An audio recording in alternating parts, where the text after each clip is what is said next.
David, so good to have you back on Alchemy. You're very welcome. How are you? I'm good, John. Never been better, mate. Fantastic. Well, I could see that when I was at your recent live show in Dublin, because to cram the amount of information you did into approximately 4 hours was nothing short of staggering. It reminded me of one of the Wembley shows a number of years ago with the amount of information you got in, but you did it in a much shorter space of time. And I was kind of sitting there in the front row and I was thinking, God, you've taken this to a next level, not just in terms of your presentation, but the information that you're actually packaging and how you're packaging it to the layman, if you like, someone such as me who mightn't necessarily be as living and breathing the same information day in, day out in the way that you are. So what has happened over the last year or so since we spoke that has, or am I completely imagining this, but I don't think I am. You seem to be in this flow state, David, regarding your work that I've never seen before, and it's very, very powerful. You're absolutely spot on, John. What happened is that obviously for years and years and years, going way back, best part of 30, I've been doing all-day events.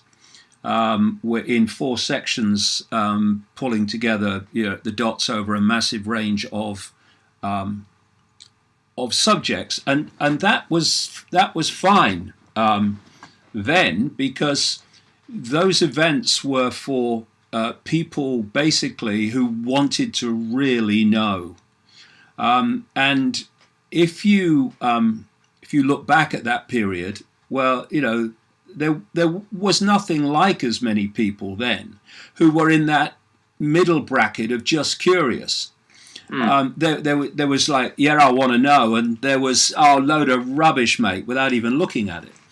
But what I noticed around 2015, 2016 particularly, maybe a bit earlier, is that there was this unease in more and more people. And I found it around the world, the same everywhere as I've traveled, where they know there's something not right, but they can't put the finger on it. They just know something's not right, and they're uneasy about the way the world is going.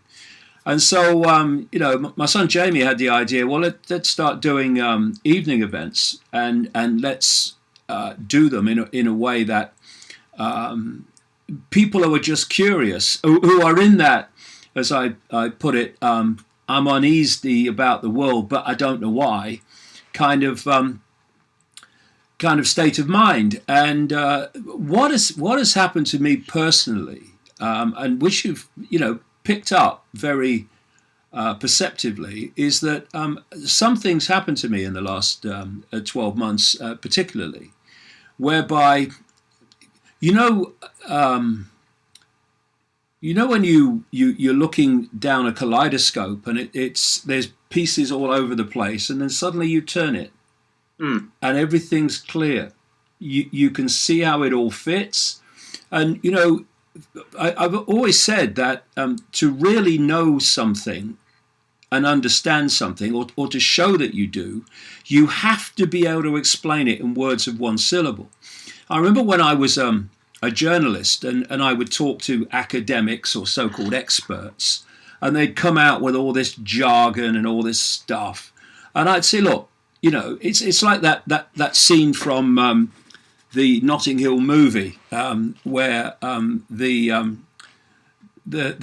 lady says, "Give me it in yards." When she's trying to find out where this guy lives, what do you mean? Give me it in yards, and I would say basically that to these academics and these experts.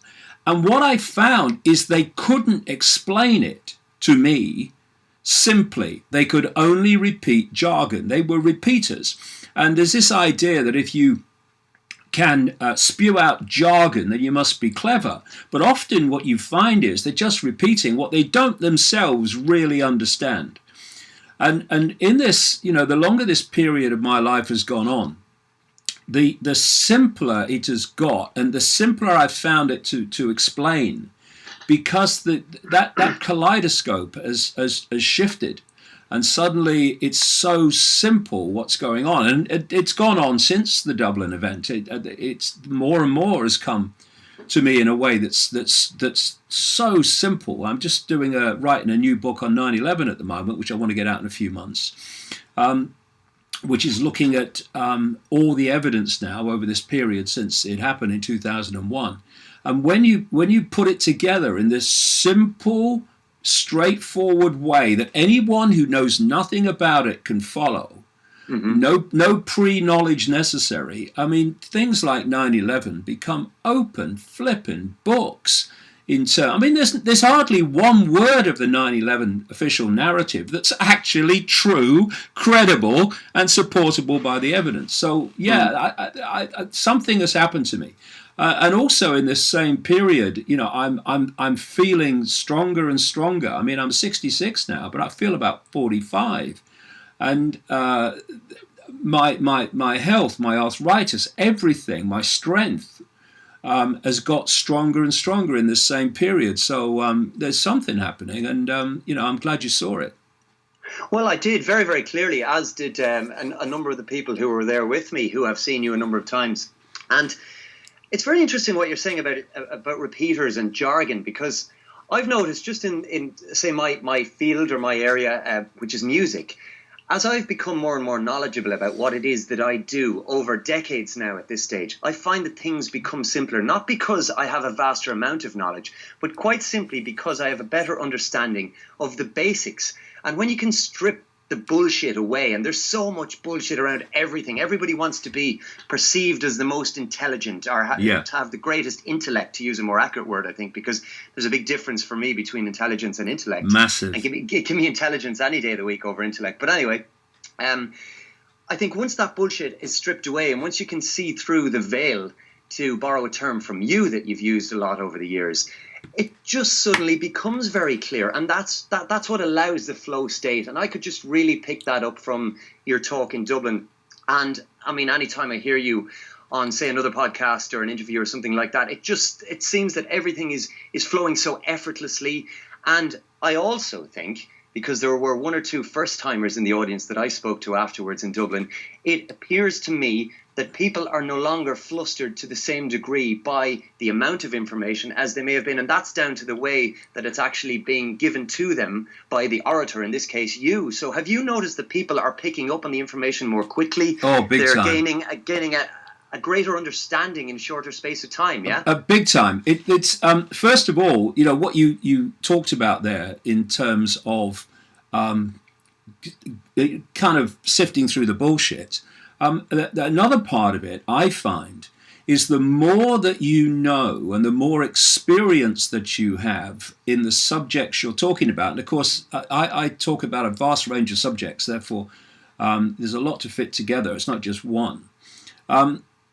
Once you get more experience and know the subject more and more, you can see the difference between what is interesting and what is important and most relevant. And so you leave what's interesting for the books and for the daytime talks, which I probably won't do any more of those now because I'm in a new era. But you leave that there. But these evening events and the videos that I do on the internet every week, I just stick with what's relevant and don't get pulled into just what's just interesting. And that kind of, if you like, sifts the wheat from the chaff in terms of what you can communicate that absolutely encapsulates something without any diversions into things that are interesting and are relevant and are connected but not central. And I think that's it. That's very important. But as I've gone around the world, I mean, one of the great things that's encouraged me since I started this world speaking tour in the summer of 2016 is the number of people from so many more different walks of life who are looking at this information. People from within the system who started to question it when you never thought they ever would. So there is a dismantling of this control system. That's what this information is doing for those that choose to look at it. And the other thing that it's doing is, of course, the vast majority of people who are making contributions every day to the gathering enslavement of humanity, not least through enslavement of human perception, don't realize that's what they're doing. They are making their contribution within a company, within a government, within a media, within whatever. But they don't know what they're actually contributing to, because they only know the little bit that they're involved in. And what getting this information out to a larger and larger public audience is doing, and I know this from people I've talked to around the world, it's decompartmentalizing the little enclaves that people live in. And they're starting to see, so now I understand why I'm doing this, why I'm being told to do this, why whatever I'm involved in does this. I can now see why they're doing it. Whereas before, it was just an act. It was just a random thing that was happening. But now they realize it's not random. And that starts to decompartmentalize this system, which is very, very important for people to see. Actually, you may not think you're contributing to this, but you are, because of ABC. Yeah, I think that is extremely important. And again, that comes back to lifting the veil. And then suddenly people are able to communicate, because I know from talking to people over the years, since I started becoming a little bit more aware of what's going on around us, shall we say, that obviously there would be a huge amount of kind of scoffing at the information and, oh, that's, that dirty word conspiracy or whatever else. And people would just totally discount anything that you had to say. And I don't think that that's to the same degree. Certainly, I'm not receiving that kind of negativity to the same degree at all.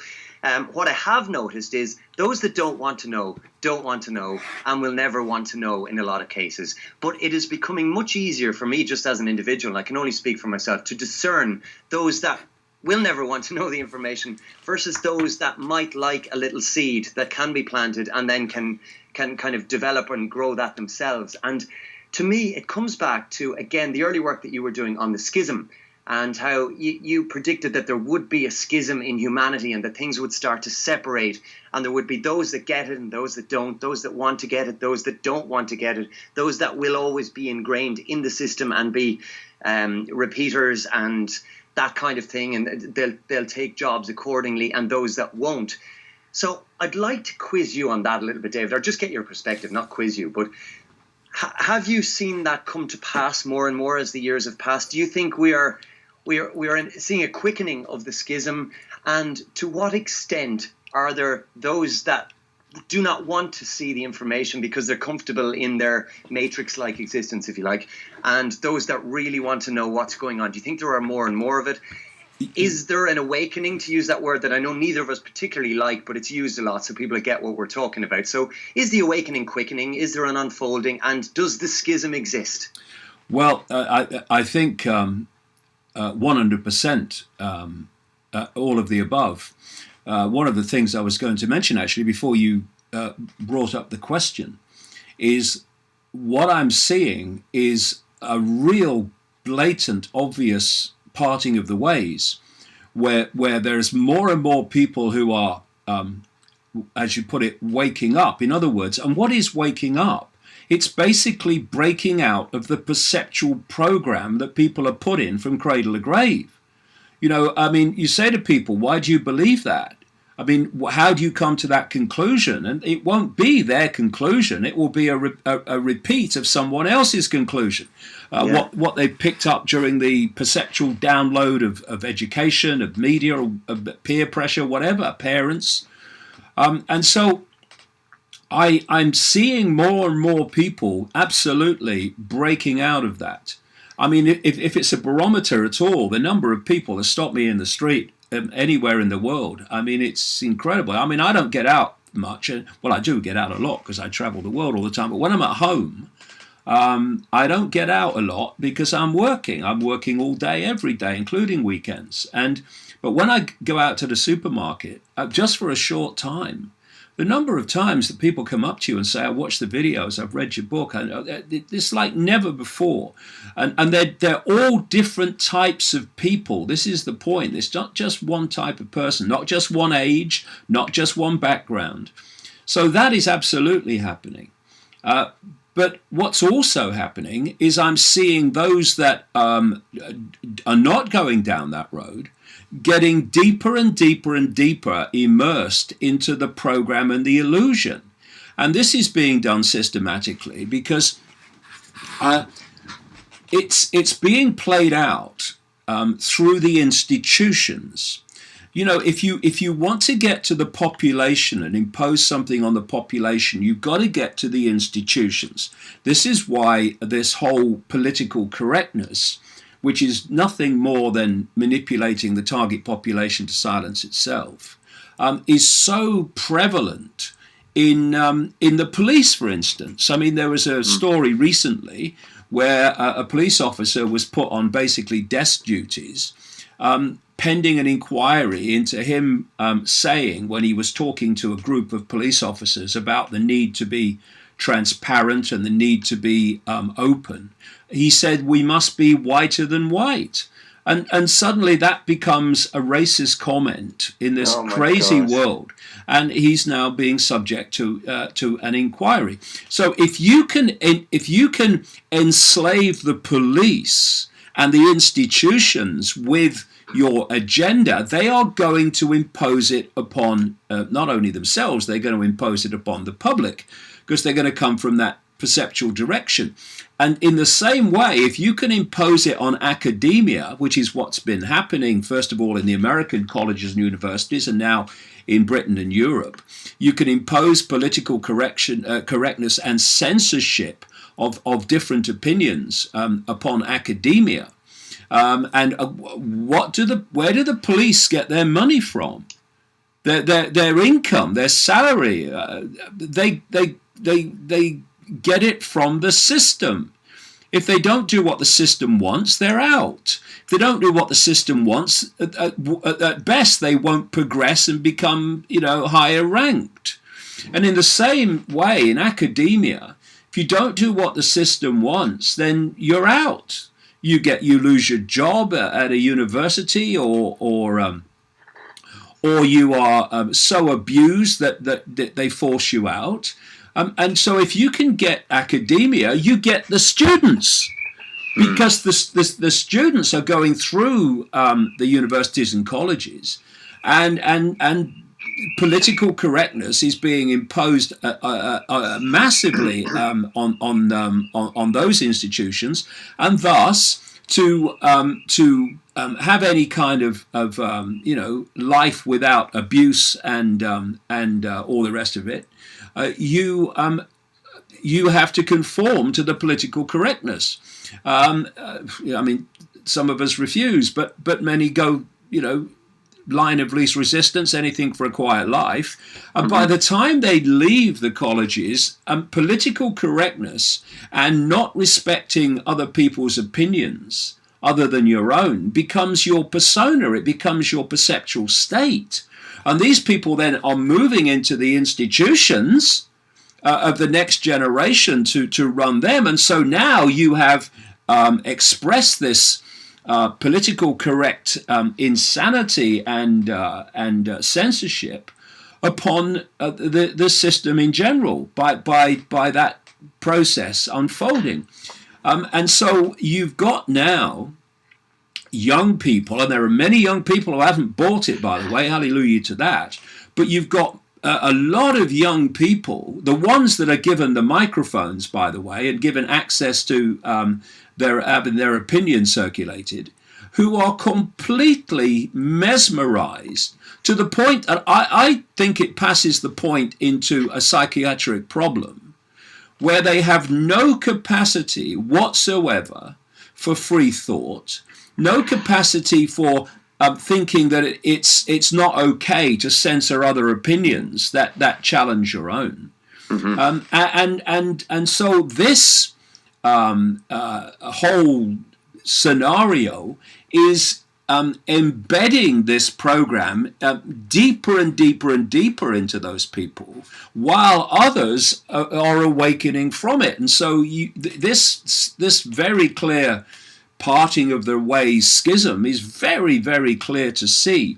And that's another interesting point, and an important one, I think, John, and that is the difference between those who have control of the microphones and access to the media and those who don't. you've got the academics and the institutions of education who are pushing this political correct, ban all other opinions agenda. You've got the media pushing that as well, politics pushing that, and the institutions in general. But then, and through those means, the people who are supporting that agenda get the microphones. And it seems, if you don't look around, that actually, people are basically accepting that this is how it needs to be. But then you talk to people, quote, in the street, as I do a lot as I'm traveling around, and you ask them what they think of what's happening with the deletion of opinions and the censorship on the internet, social media, etc., Google, and the political correctness ideology in general, and they are overwhelmingly appalled by it, disgusted with it, and don't agree with it. And I can give a wonderful example. I think a perfect example of what I'm talking about here, with what has happened to the British Labour Party. It is still going on now, right to this day, in terms of the attacks and abuse on the Labour Party and its leader Jeremy Corbyn for being anti-Semitic. Because that was nothing to do, and is, because it's continuing, nothing to do with stopping racism. It's to do with forcing a political party to accept a definition of anti-Semitism which is so ludicrously broad that criticism of Israel and the far, far right regime in Tel Aviv, currently under Netanyahu, criticism of that. So that's what it's about. It's nothing to do. This is why it's such an insult to those who suffered in Nazi Germany, and an insult to so many Jewish people, that they are trying to weaponize the term anti-Semitism, which overwhelmingly means anti-Arab, but as I've said many times, if you look at what it really means, they're weaponizing it to get this ban on criticism of Israel, which is nothing to do with racism at all. Now, what the Labour Party caved into in the end was daily headlines all over the media, and attacks from all and sundry in the system, including their own, many of their own members of parliament, of course, that still their ideology comes from Tony Blair, not Jeremy Corbyn, and the Labour Party caved. But when you talk to people, quote, in the street, they could see through what was happening. And if the Labour Party had the backbone to actually come out and say, look, what's happening is we're being pressured here to accept a definition of anti-Semitism simply to stop criticism of Israel, the natural Labour Party constituency in Britain would have burst into applause, symbolic or otherwise. But because they were listening to the microphones and not the people they're supposed to represent, they caved, and that's what is happening across a range of subjects and institutions and organisations. Is they're listening to the microphones, but people in general, the mass of the people, they don't get access to microphones. So listen to them, and see what they've got to say. But of course the system and the political bubble is so tiny and inward-looking that basically it only interacts with itself and not the public that it's supposed to represent. And it is indicative as well, David, of the power of the microphone as well. It's something that I became very aware of in my working life, constantly being around crowds and using microphones and through DJing and that kind of thing. The power of the microphone, it's amazing. When I started DJing, you pick up a microphone with, say, a student crowd, And I mean, if I had said something in a group, they would have ignored me completely. But you pick up that microphone, you tell somebody to put their underpants on their head and run down the street semi-naked, they'll do it. It's absolutely incredible. And the fact that you've brought up the fact that those people who have the microphone are the ones who we shouldn't necessarily be listening to is very, very interesting. It reminds me of the Wizard of Oz. And we all know the analogy of the Wizard of Oz and the world we're living in and that kind of thing. And if people don't know the real story of the Wizard of Oz, I suggest go and do some research on it, because you'll have a whole new world opened up to you. But to continue in that vein, the veil, if you like, or the Wizard of Oz is, I think, not just the media as it was traditionally known, but the internet is a part of that now, in the World Wide Web.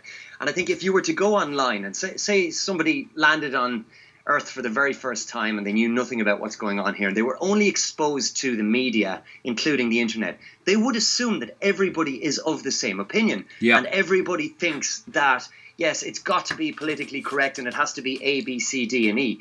But as you mentioned, when you speak in a group of people, or it doesn't matter whether you know them or not, they don't have to be necessarily like-minded. They could be completely disparate people.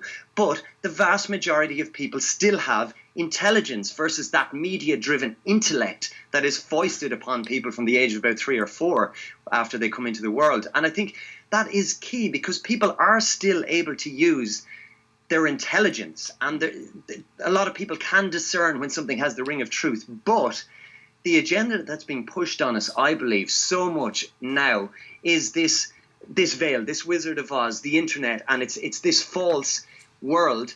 And people are becoming absolutely enveloped in it, particularly young people now as well. And that's, I think, why technology is being pushed in our faces in the way it is, and the type of technology that is being pushed in our faces is being used. So mobile phones, and you've spoken about technology and the frog in the pot syndrome, and how we'd be looking at screens, then holding them, then wearing them. We've seen all that, and then the implants to come, and we're already seeing that as well.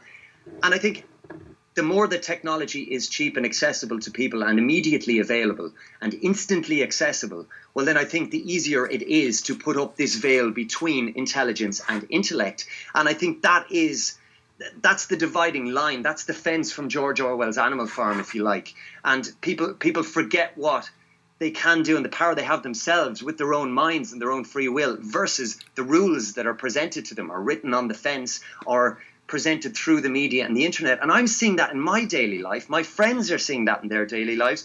And lots of other acquaintances that I have who are in no way exposed to this information that we're talking about now in any way are starting to complain and notice this. So the media is saying this, but I don't believe that. And why is this being pushed in the news when it doesn't make any sense, because none of my friends believe any of that? And I think people are starting to cop on, is what I'm trying to say to you, David. And what you've said over the last kind of 5 or 10 minutes there completely resonates with what I'm experiencing on a daily basis on every level, whether I'm working in music, or whether I'm walking down the street and chatting to an acquaintance, or whether I'm speaking to somebody in a queue who's a complete stranger. People are still able to discern. We're still able to use our senses outside the 5 senses, even if we don't realize that that's what we're doing, or we have the ability to do it. So to come back to to tie this into my next question, if you like, and it is regarding the schism and what you've spoken about, is this 5 sense reality that we're presented with all the time and told that that's it, that's all there is to us. We're meat machines, and we got to make the best of what's put in front of us.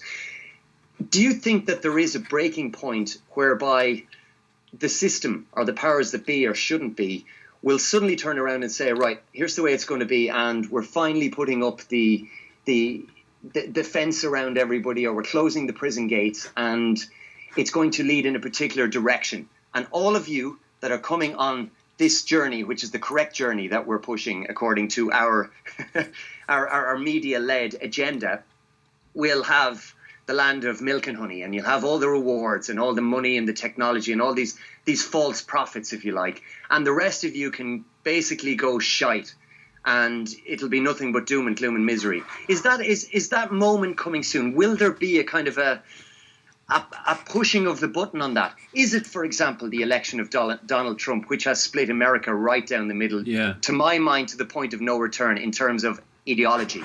or what's happening? Where is this leading, David? Well, there's a lot to say about all of that. First of all, what you've described in terms of the split is what is planned. The question is, are we going to allow it to happen? What I'm doing, and I do all the time, is I do not speak to the microphones. I don't speak to the system. I don't speak to the people who are closed-minded to all this because there's no real point. If they want to find it, they'll find it when they're ready. What I talk to in the books and in the videos and the talks is I talk to people who are in the general population in a way that people who are new to this can understand it without all the jargon. I'm talking to them. I'm not trying to persuade anybody in the system to see my point of view. I'm not trying to persuade internet trolls and these so-called progressives who are the very opposite of liberal. I talk about that inversion in a second. I'm not talking to them. Because I'm not talking to the microphones, if you like. I'm talking to people in general, and this is what I would say to people who are trying to get this information out. And I, over the years, I've seen people who've set out to try to persuade academia and people from that whole area that what they say has validity. Pointless. You need to speak to the general population and let the system do what it will, and it'll come when people in that will come when they're ready, or they won't. And this schism is becoming very, very, very clear, and it is a difference. It is the difference, really, when you break it down, between people who are caught only in the 5 sense level of perception and those that are expanding their minds, their consciousness beyond the 5 senses. And what we have seen in recent times getting more and more extreme is exactly what you've described, in the sense of the censorship by these big internet corporations of opinions and information that is not of the official agenda, the official narrative. This is this parting of the ways happening in terms of information that people are allowed to see and hear. And this is my view after studying this for a long, long time. Like I say, I work 7 days a week, so I do a lot of studying. These internet corporations were created from the start and given fake cover stories to hide the truth. These internet corporations like Google and Facebook, etc., were created from the start by the military-industrial intelligence complex, not least through an organization in America called DARPA, the Technological Development Arm of the Pentagon. It was DARPA that claims that it created the internet. And I don't doubt that, because the internet is based on military technology. So you have this organization, DARPA, that creates things like death rays and ever more sophisticated ways to kill people. That's at the absolute cutting edge of the agenda to connect artificial intelligence to the human mind, so the human mind becomes artificial intelligence. And at the same time, you've got this DARPA network web behind these internet giants. You have them, like DARPA, seed funding these technologies, for example, that we call office assistants or personal assistants, these Siris and Echoes, etc. Yeah. What the heck is a technological development arm of the Pentagon helping to seed fund the development of technology like that, which people have in their homes. Well, anyone with half a brain cell on active duty will see that. And why people have them is, well, it just shows that they've not seen that. And so if you look at the 1, 2, 3 of what a military intelligence industrial complex would want for control, and of course they're just fronts for the hidden hand in the shadows, you would want one, to be able to trawl personal information from the target population in real time and to record that information and store it. Well, not only do they have that ability now through these internet corporations, including Facebook and social media and Google, the public don't have to have surveillance on them anymore. The public are giving that personal information to these corporations 24/7. 2, you want to control the information that people see or don't see, because then you are molding the perceptions of the population. And from perception comes behavior. So you are molding the behavior of the population, what it will challenge and won't challenge, do and not do, question and not question, by controlling the information on which the population is forming its perceptions. So what better way, and I say this was the plan from the start, than to create corporations, seed fund them, and control them from the background while having front men who appear to be running them, like Zuckerberg and Brin and Page at Google. And you make sure that they become near monopolies of the search engine. And just look at the search engine potential for control. You are dictating, when people go into a search engine having put certain keywords in, you are dictating what they're going to see. Because if you put what you want them to see at the top of the search engine, which is what most people ever see, they're not going to see what you've put down the search engine that would give people a different view.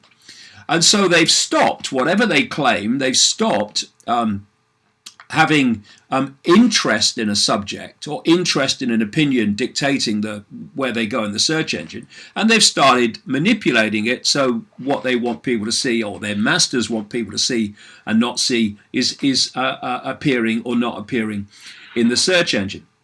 So you then build up these corporations into these near monopolies, and see, when you create the internet, you have to sell it to the global population. So it becomes central to people's lives. You're not going to do that by at the very start having the internet what you want it to be.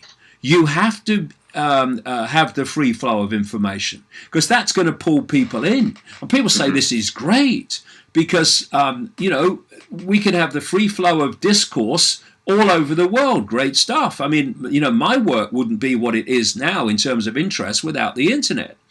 And you also don't have censorship.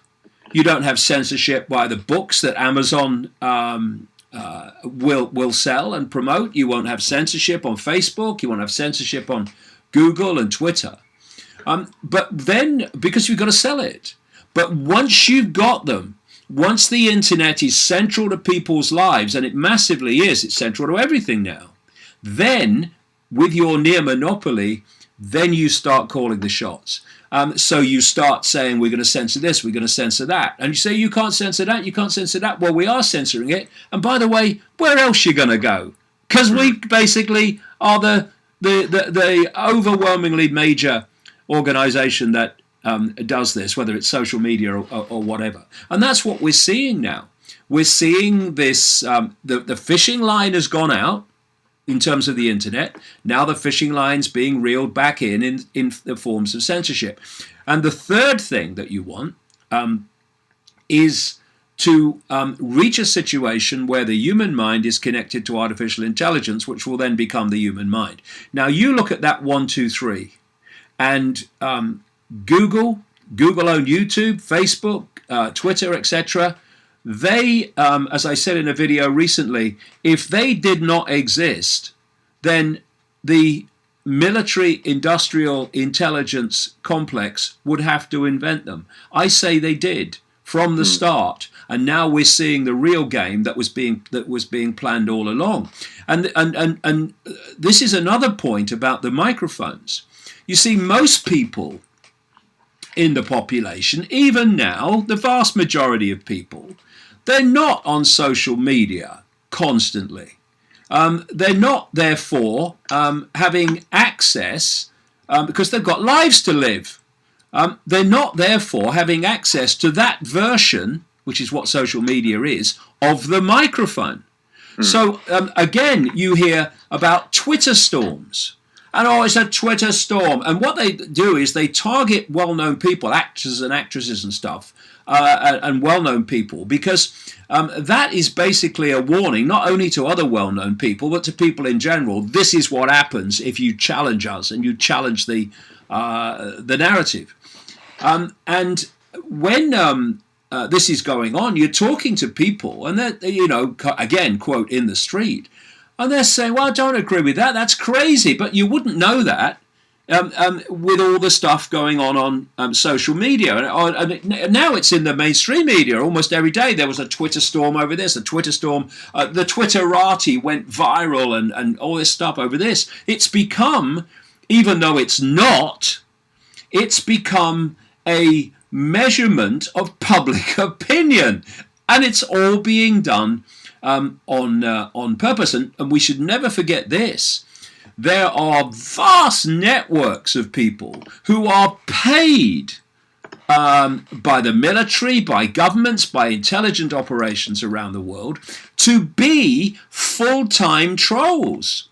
This has been exposed, for instance, in Israel, where they have a great army of people, usually young people, who are there to jump in to any thread of conversation or interaction about Israel, to defend Israel and attack anyone that's criticizing it as an anti-Semite. This is, and yet, despite all of this, like I say, this Twitter stroke Facebook interaction has become accepted as the arbiter and measurement of public opinion. It's not, but this is another way that public opinion is skewered. So it appears to be one thing when among the general population it's something very different. And this is why the general population, and my father used to say the silent majority is silent because it's got nothing to say. Well, it's about time the silent majority did have something to say and started to stand its ground on this, because otherwise it's being hijacked. Its world's being hijacked while it's looking on. Yeah, and I think those worlds, and again, the schism is obvious here, are like a virtual reality, a centralized virtual reality with AI control versus the real human mind and spirit, which is the individual. Yeah. So to me, it's almost like transhumanism, which we have obviously spoken a lot about in the past, and we are seeing unfolding before us, versus the natural world. So how hopeful are you, David, that the transhumanist agenda, which I mean, it's already here in one shape or form or another, and I think it's going to continue to be rolled out as long as there are people who are happy to live within the system, to use that term. But how strong do you think that ultimately will be versus the natural world and the people, the common man on the street, again, to come back to that, and those people who can still discern and who will still ultimately, I believe, turn around and say, well, hang on a minute, that's ridiculous, when something does stare them in the face, when provided, and it is a caveat, and you've alluded to it already, provided that they start to ignore the microphone. Well, that's essential, and they have to start, being their own microphone and not being intimidated into silence, because people are. And that leads one place, tyranny of a beyond Orwellian type, which is actually what is planned. And people have to make a decision. I've been saying this for a long time. They have to make a decision whether just to look on and complain, or whether to cross the street and get involved, not least by ceasing to cooperate with their own enslavement. There's 7.5 billion people on the planet. The number of people that are driving this agenda is absolutely tiny compared with the target population. And we're in a situation now. It is a fork in the road where people have to decide if they're going to be steamrolled into this, or whether they're going to stand up and say enough, enough, enough. And that we are heading to a point which I think is pivotal. If you are an army or a people, and you're faced with an invading army coming at you, you may not want to engage that army. You may want to avoid it. You may want to find other ways. You may simply turn around and run. And this is symbolic of the intimidation of people into silence who are afraid to give their opinion because it's different from the mob. And it is a mob. But there comes a point, like in the old cowboy films, where people find themselves heading into a ravine or a valley from which there is no escape, and eventually they realize there's nowhere else to run, and there's mountains or whatever in front of them, and then they turn around. And this invading army is still coming at them, but now there's a different mental state, because now they've got nothing to lose. There's no other way of dealing with this situation than actually engaging with what you would rather not engage with, because what you got to lose. And we are heading into this point, John, I think, where people are going to realize that they have got nothing left to lose, in the sense of, if they don't engage with this, if they don't start ceasing to cooperate, ceasing to be intimidated into silence, then the future is basically unspeakable. And so we are heading into that point now, and I think there are more people realizing that, and that there is an anxiety, there is a fear about of where this is going, because it is moving very fast. But the number of people waking up is moving very fast, who are seeing through it is moving very fast, and this is one of the major reasons they're wanting to shut down the internet in terms of this information and these views and opinions. Because they've seen the impact it's having on people saying, well, hold on a minute, this makes more sense than what I've been told all my life. And also, of course, what they're hearing makes sense in terms of current events. And so what they're trying to do now is to shut off that means to communicate of this population in general, that has a very different opinion to the microphones. And they just want to just allow people that support what they want to control the media in all its forms. This is what they're doing, and this is why they're doing it. And we are entering that ravine, and people need to realize that. Nowhere to run, nowhere to hide now, and we need to have some backbone. The backbone needs to stop wobbling, and we need to stand up and look this in the eye, and do that on the basis of this. This is why I constantly talk about the nature of reality and the nature of the I.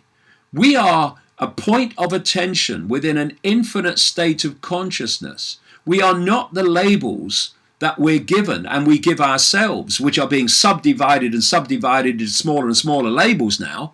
My goodness me, because then you've got more and more labels to play off against each other and divide and rule. Now we're having feminist supporters in conflict with transgender supporters. I mean, this is what it's going on, is the subdivide and subdivide these labels into smaller and smaller parts. And so if we self-identify only with the labels, then all we can see ourselves as is people having a life of 70 years and 10 in biblical terms, however long it lasts, And if you see yourself only in terms of labels, my race, my color, my religion, my income bracket, and so on, my country, then you can only see yourself in terms of limitation. You can only see yourself in I can't and little me.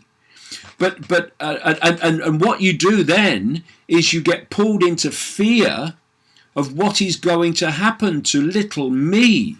All these labels I identify with. Will I lose my job? Will people abuse this little me label construct that I've been manipulated to self-identify with?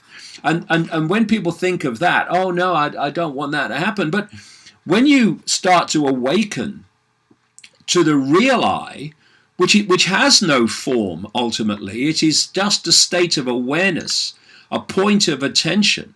And that point of attention can be little me labels, or it can be I am all that is, has been, and ever can be. I am all potential. I am all power. I am all possibility.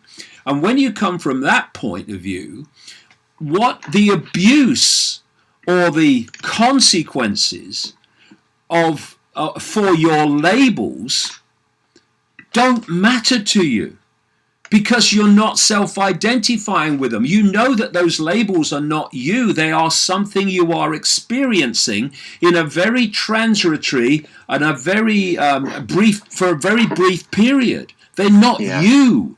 So when abuse is hurled at this label called David Icke, I don't give a shit.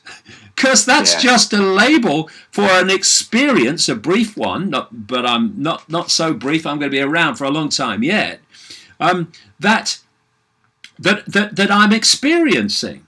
And when the time comes that experience is concluded, then the vehicle for it will cease to be in the form that it is and go back to the energetic state it came from. But the I, the point of attention, will continue a journey of infinite experience and infinite understanding and insight, etc. And so that self-identity looks at the world and what happens and what people do and say about you in a completely different way, because you realize it doesn't matter. I mean, if anyone should realize that, it's me, as I see people who abused me over the years, who laughed at me, who ridiculed me, now stopping me in the street to talk seriously about the information and what's happening in the world. So, I say to people, don't stop doing what you're doing because of what people say about you, because they'll be saying something else tomorrow. Just speak your truth, and don't get caught into this. What will happen to my label? It's irrelevant. And it's a completely different state of being. And this is the self-identity that's going to bring this down. Because label consciousness, as I call it, which is basically what this madness is, cannot possibly overpower consciousness in a state of awareness of its true self and its true power and its true potential. It can't.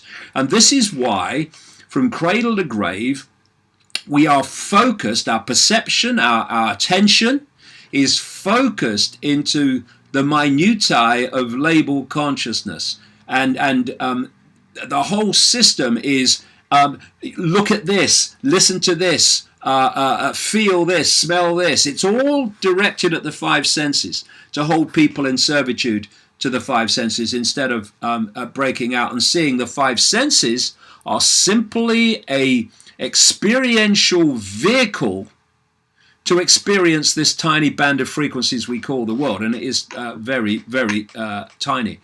So it's this whole thing about what's happening in the world, what can we do about it, and a transformation of self-identity from little me to infinite me.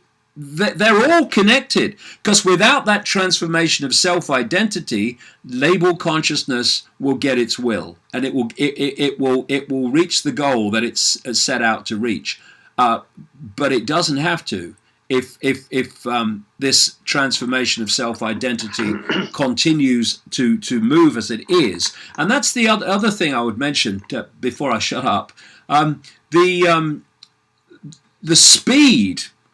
I mean, I'm sure you've had experience of this, John. The speed that someone can go from 5 cents imprisonment, that's a load of rubbish, that guy's saying, to getting it can be so fast once people start to go through this process of the programming breaking down. I've seen it. I've seen it myself firsthand. There was one friend of mine, this goes back a couple of years, and I mean, it was mind-bogglingly fast to the point of being a couple of hours. He used to label me a conspiracy, go to the labels again, label me a conspiracy theorist, and I was completely mad and I was batty. And he was amused by this. We always got on extremely well, and he was always amused by this.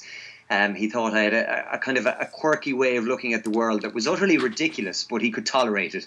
And I remember we were having a chat about health one day, and I mentioned something about Monsanto and about how Monsanto had control of crops and frankenseeds in the US, and that gave them control of the food supply to a large extent, and how farmers couldn't they couldn't have self-germinating seeds anymore. They had to buy Monsanto GMO seeds so that they would have to buy new seed every year, et cetera, et cetera. And he goes, well, who are Monsanto? So I pointed him to a link to what Monsanto were, and he said, no, but hang on a minute, this is a chemical company. And I said, yeah. And I said, yeah, that's a chemical company. And it was like a bomb went off in this guy's head. Now, I mean, it was incredible to see what unfolded over the next couple of hours. It was, this guy started devouring every piece of information, not just about Monsanto and GMOs. It was like he realized that everything had been compartmentalized all his life, and that suddenly he could connect the dots that were seemingly on completely opposite sides of the spectrum. And I mean, he has never been the same since. And I mean, he went off down his own little rabbit hole, and he reemerged as an incredibly balanced human being who can see all sides of different stories. And he's become a totally different person, and everybody around him noticed it. And I literally saw that happen based on one little innocuous comment or conversation in the space of a couple of hours. And it just started his journey. So, I mean, I can speak to what you've just spoken about in terms of the speed that it can happen. And I'm sure many, many listeners will have seen little bits and pieces like that over the years themselves and will continue to do so. And from what you're saying, the pace of that is definitely quickening, David, from what you're seeing. I mean, I'm certainly seeing that, but you are as well. And you're not just preaching to the converted. In fact, you're no longer preaching, as many people would have said, oh, well, David Icke preaches this, he preaches that. Well, I would never have perceived it as that in the first place. But for those who may have, it's no longer preaching, it's chatting. And it's suddenly people realizing that, hang on a minute, there's a thread there that I can run with. And people seem to be a little bit more and more open to what's going on around them. And again, I'll come back to it. It's intelligence versus intellect. And I think people's intelligence is starting to override the intellect, certainly more than it would have a decade ago, in my experience. Yeah, and also, of course, events and happenings in the world are supporting the information now. I mean, stuff I wrote about in the 1990s is happening. It's being read on the television news. And the whole point about how quick people can break out of it, that's what's incredibly encouraging. And you know, they're not censoring information more and more because it's a bit of fun. They are doing it in a panic. Yeah, they know that this is happening, and they are seeking to put the lid on it. If you think about it, the power of consciousness over the power of conspiratorial enslavement, they have to control the information they receive, watch people 24/7. They're having to develop this plan for AI to control the human mind. They have to control the education system. They have to control the media. They have to control politics. They have to control mainstream science. They have to control mainstream medicine. all this, and of biotech, big biotech, they have to control all of this to keep humanity asleep. Because as I said years and years ago, it's like if you are going to enslave and put the human mind perception in a bubble of perception, then it's like trying to keep a ball on the bottom of a tank of water. To keep the ball on the bottom of the tank, you have to hold it there constantly, 24/7. Because the moment you let go, whoosh, it's floating on the top again. And our natural state is to be expanded states of consciousness. We are in an unnatural state of five sense focus because of the way this manipulation works from cradle to grave. But they have to work all the time to keep us in this state.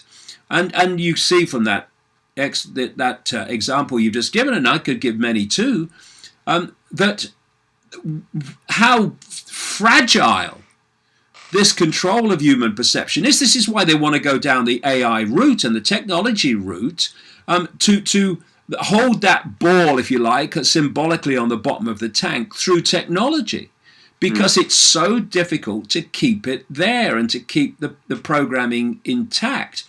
And now they're being challenged by information. They're being challenged by that information making sense in relation to what they're making happen in the world. Because I wrote years and years ago, back in the 90s, there's going to come a point where this conspiracy manipulating under the radar is going to have to break the surface. If you want to change human society in a certain way, that at some point that is going to have to change in front of people's eyes, in the way that you plan. Otherwise, it's just a thought. It's just a sometime never over the rainbow. It never becomes reality. And now we're in that point. As I said at the time, back in the 90s, that point is going to be a great point of danger, because it's coming into the public arena, but also of opportunity, because now people are going to be able to see it. It's not some theory. It's not some esoteric idea. Not, again, something sometime over the rainbow. It's what people can tangibly see. And this combination of what people can tangibly see and the perception that this other explanation of what they can see makes more sense than what they're being told, this is very, very potent and very profound and very life-changing for people, and we need to keep going, and I certainly will, every waking moment, because this is a real point of vast change, or a point of no return. This is where we are now. How important is 5G to the controllers in terms of getting over the line towards their goals and that point of no return? Oh, absolutely vital. I mean, I explained this in part of the latest book, Everything You Need to Know But Have Never Been Told. I explained this in detail. I mean, I explain everything in detail in that book.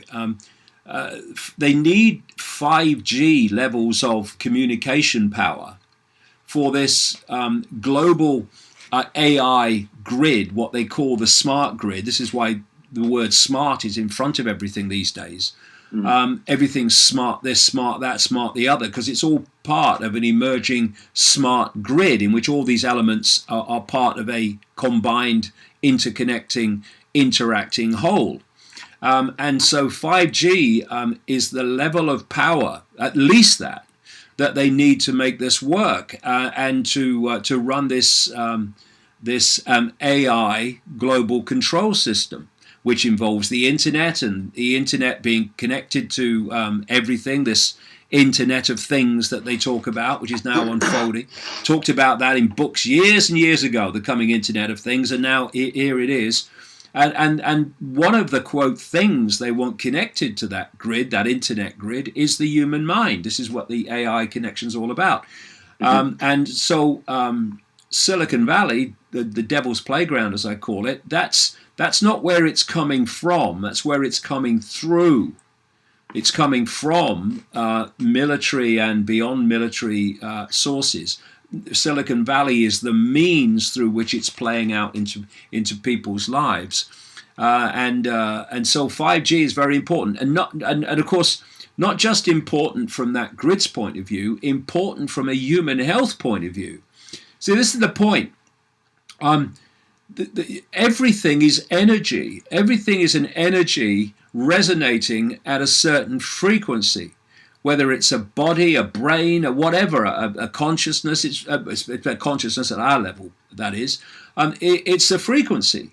And if you can disrupt and dismantle that frequency by what you're putting out, and this is what 5G is planned to do, then you can scramble people's minds because they won't think in a balanced way, and they won't be emotional in a balanced way because those emotional fields and mental fields are being distorted by this 5G technology frequency. And you can undermine the balance of the energetic fields, the electrical, electromagnetic fields of the body, to the point where it will play out in the form of illness, disease, mental and emotional and, quote, physical.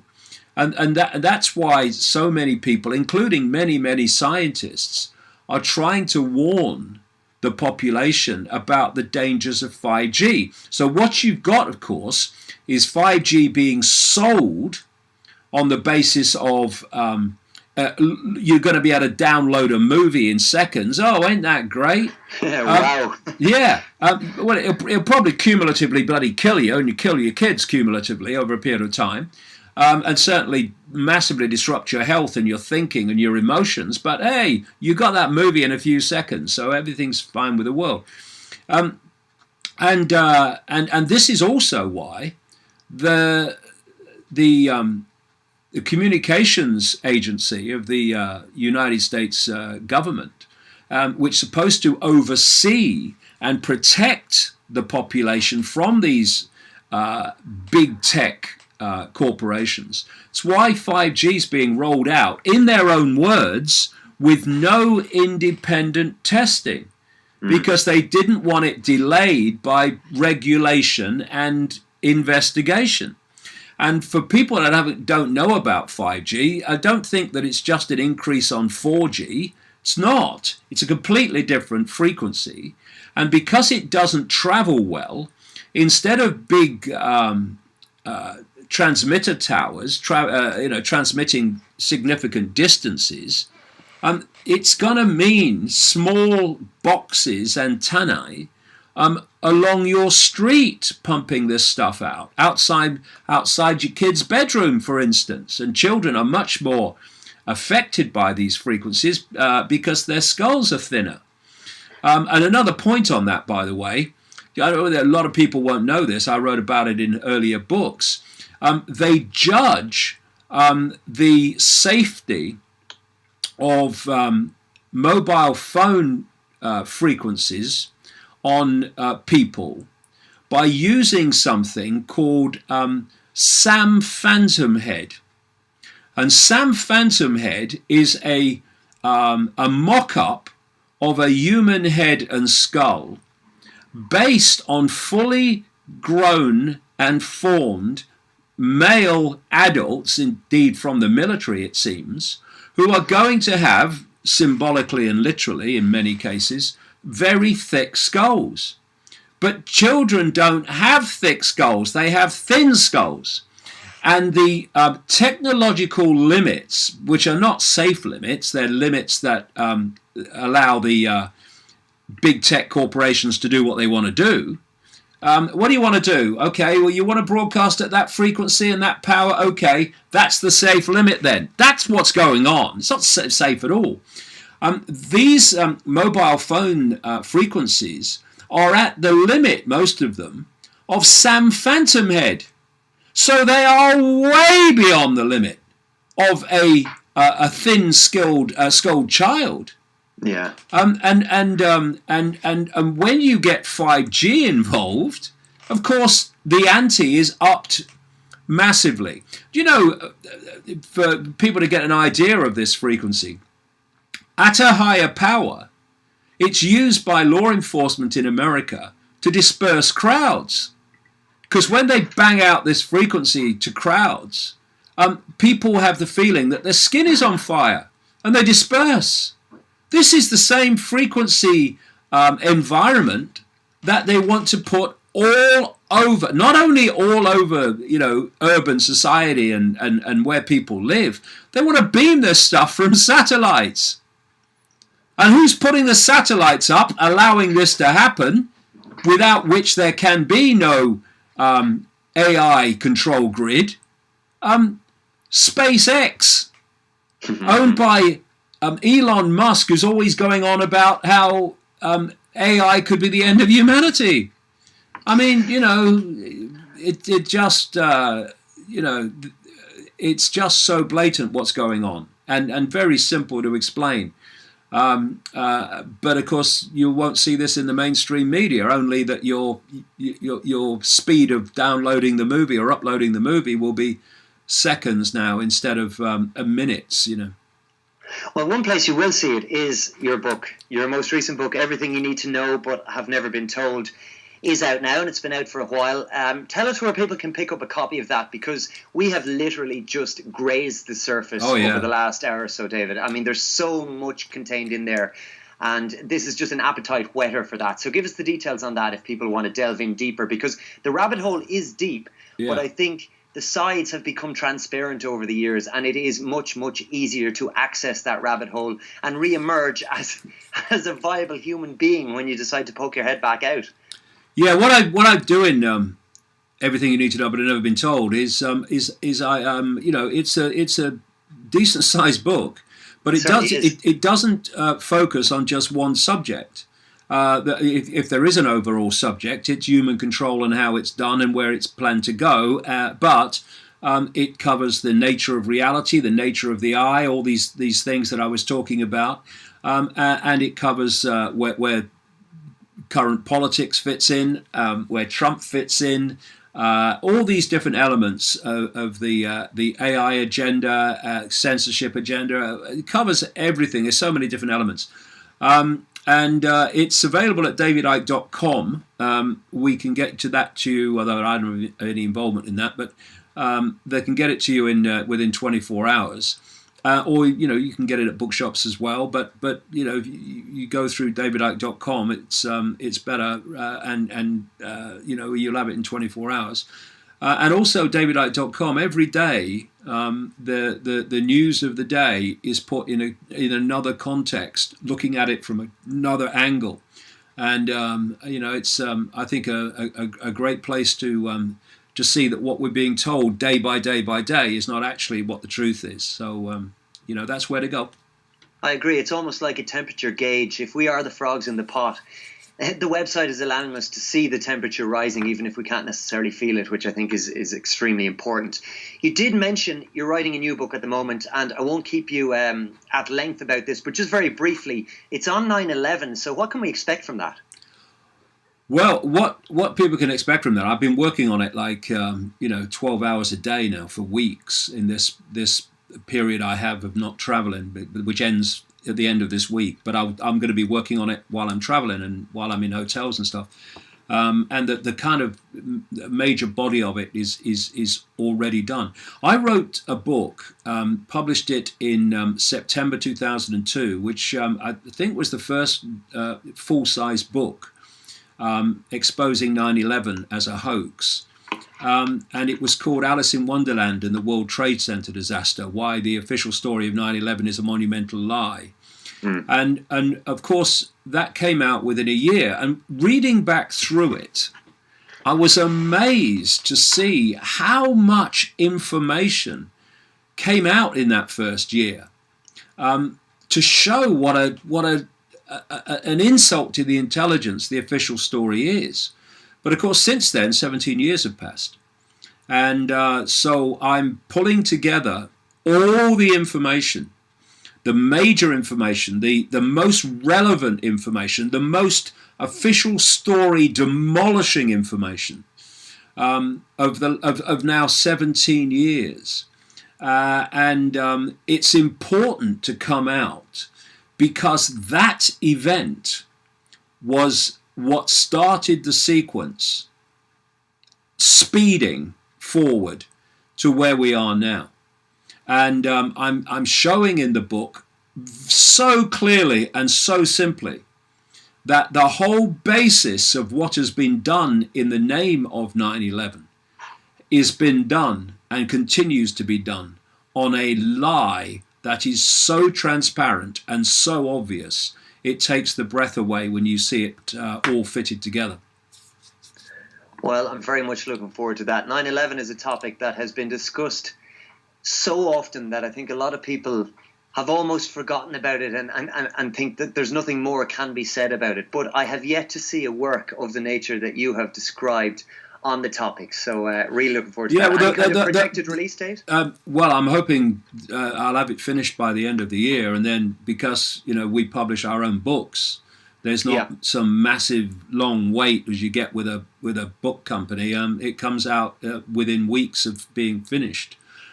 So we'll speed it out. But I mean, the whole point about 9/11 is that there's been so much research by people who focused on different elements of it.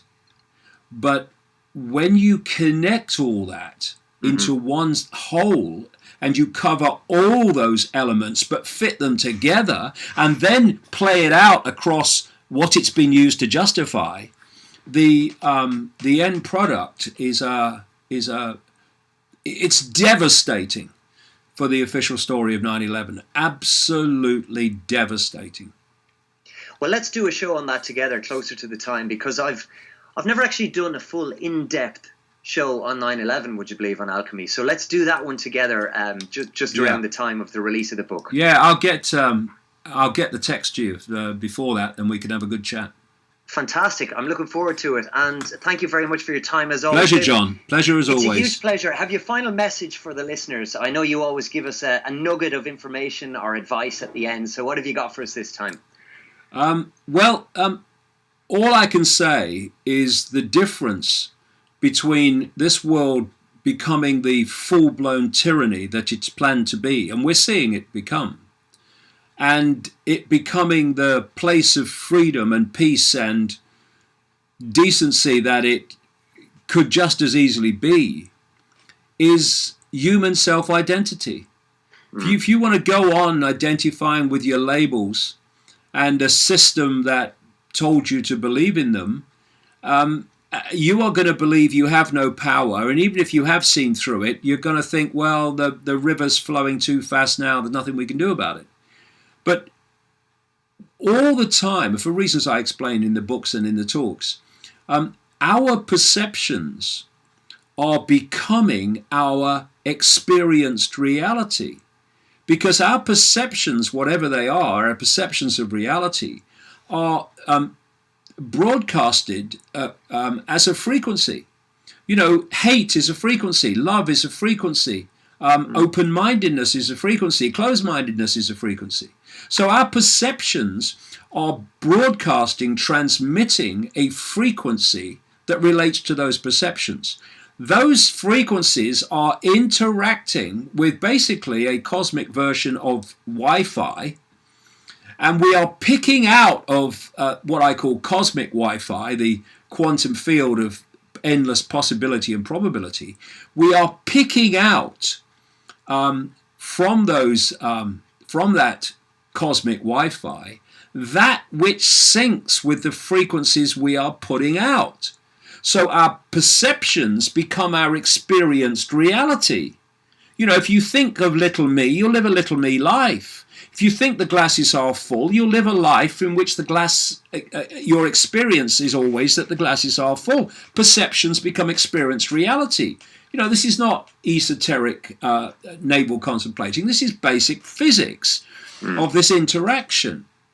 And so the world that we are perceiving is the one that our collective perceptions have created and are creating. It's a feedback loop. Perception interacts with infinite possibility on the level of that perception, thus becomes the experience we manifest from that possibility. But once you start to self-identify with I am infinite I, not little me I, you're now interacting with that field, that cosmic Wi-Fi of possibility and probability in a much more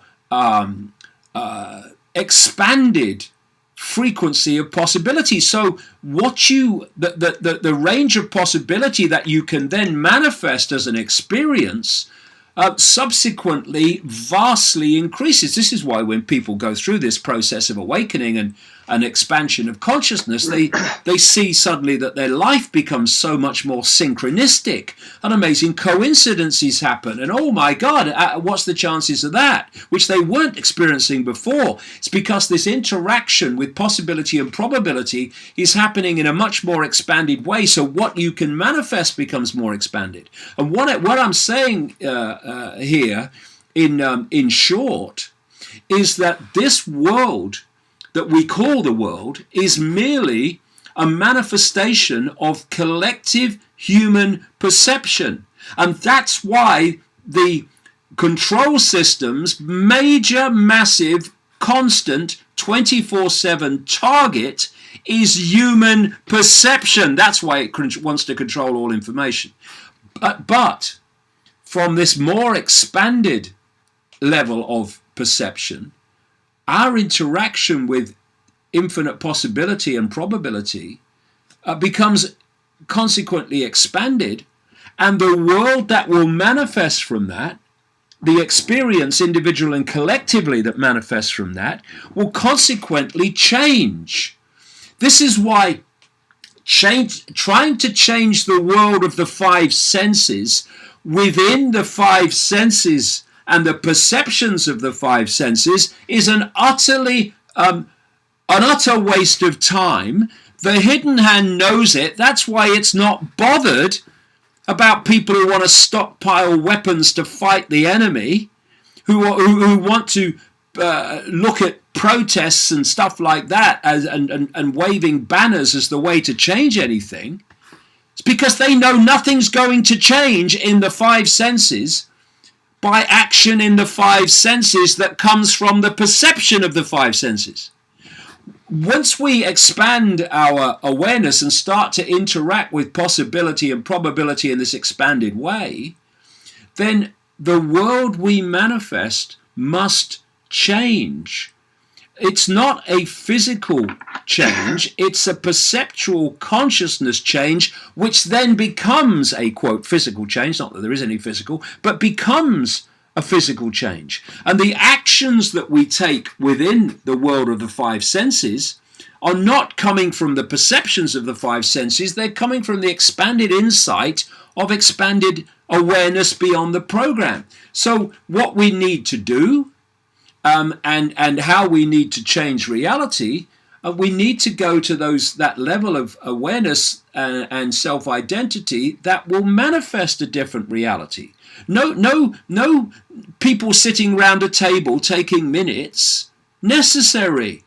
It's just a transformation of perception which leads to a transformation of individual and collective experience.